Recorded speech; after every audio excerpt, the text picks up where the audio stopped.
I mean, you're saying you're working with them, but what does that mean? Are you actually doing I'm saying something? that we have been meeting with representatives of the White House correspondents, and we will continue to work to increase access, to be responsive to some of these concerns. But I can promise you that the outcome of that will not be complete satisfaction. Maybe not complete satisfaction, maybe partial satisfaction. Let's talk about it with our panel, this idea that the White House promised it would be the most transparent administration in history.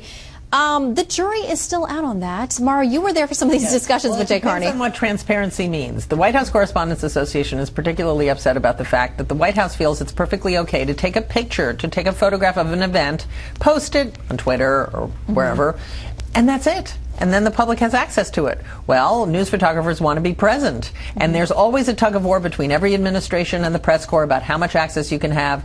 But because there are so many more avenues and tools to get your own message out, your own images out, that access has been curtailed. And that's what this tug of war is about. Yeah, and Tucker, how does that change the message? Does it, if you can control it? Of course it does. Well, they've been doing this for 5 years in every way. For example, they'll give an interview to Us Weekly or Oprah's Vanity Magazine and count it as a press interview.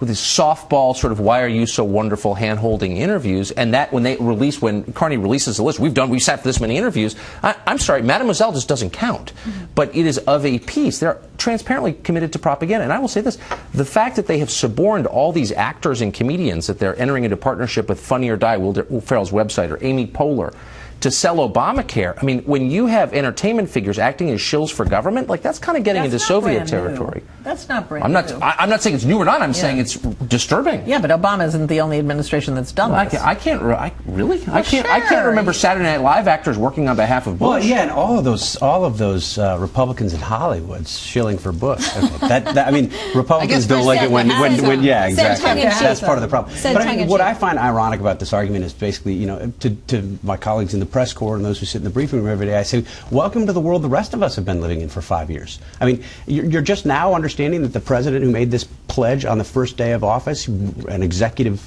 memorandum to operate a transparent and open government, wasn't actually being straight, wasn't telling the truth, didn't actually intend to follow through. Of course he didn't. That's the world that a lot of us have been living in for 5 years, and now the press corps, when it affects them, they wake up and, I mean, goodness knows, the media, especially in this town, can howl with the best of them when it affects them. That's what we're seeing right now. Well, and Mara, you talked about this practice of having an official photographer release a photo. It's not the same because we all know if you've been there and covered some of these photo ops, you have a chance sometimes to get a straight question to the president when you're in the room, and it's not really a plan, it's something informal. That's lost in this opportunity. I mean, the opportunity is not there. Right, and also it's just a question of how many press conferences are you going to have, how many times do you get chances for questions. Bill Clinton famously said, I don't need the media anymore, I can talk to the public unfiltered, by going on the Arsenio Hall show or whatever it is he used to do. But, this is a tug of war. The White House wants to control the message. It would rather we just be stenographers if they had their druthers, but we're not. And so... Well, and look, think about the Mandela funeral service. I mean, would those pictures have ever been made public had the White House been the one controlling access to them? No. Now, that may not be the best example because we spent 3 days arguing about something that wasn't that meaningful. But you can imagine another scenario in which the president is sitting in the Oval Office and he's having a tough meeting with somebody, with an ally, and the White House controls the access to those pictures. Well, those pictures do tell a story. They're important for us to see exactly what was going on. Where's the resentment and the hostility, though? I mean, you would think if you're a member of the press corps and you're being treated like a child and patronized and having basically your job suborned completely, like you're just supposed to sit there and repeat what they say. Don't you hate that?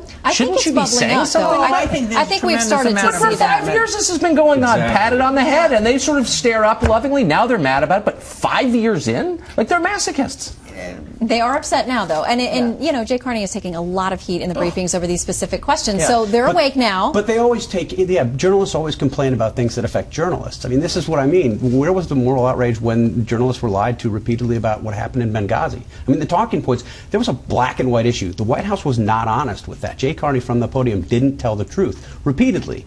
And where was that outrage? We had it for a half a day and then it disappeared. But when it affects journalists, then journalists are particularly upset about it. Well, and when it bubbles over into public conversation, I mean, it may, hit those numbers that we talked about earlier, the numbers with trust and honesty and people having real doubts about the president, because we all know as journalists, when somebody won't answer your questions or give you an interview, you become suspect. Even if there's nothing there, it makes you take a second look. There's always something there.